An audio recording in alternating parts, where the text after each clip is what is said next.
સુરતમાં 28.13 લાખ રૂપિયાની છેતરપિંડી અને ખંડણીના કેસમાં ડુમસ પોલીસે આરોપી રીપુ સુદાન ખીચીને પંજાબના અમૃતસરથી ઝડપી પાડ્યો છે।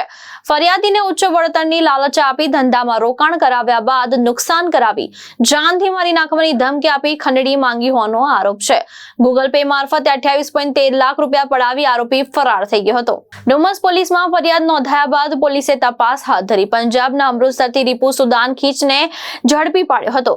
પોલીસ તપાસમાં સામે આવ્યું છે કે આરોપી લોકોને છેતરવા માટે પોતે પ્રામાણિક અને અમીર હોવાની છાપ ઊભી કરતો અને લોકોને ટાર્ગેટ કરવા મંદિરમાં નિયમિત જતો અને મંદિર ગુરુદ્વારમાં આવતા લોકોને પોતે અમીર ઘરમાંથી હોવાની ઓળખ આપતો।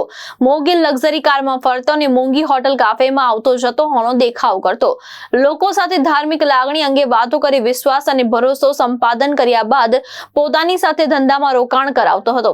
ત્યારબાદ ધંધામાં નુકસાન કરાવી વધુ રોકાણ કરાવતો અને છેતરપિંડી આચરી ખંડણી વસૂલ કરતો હોવાનો ખુલાસો થયો છે।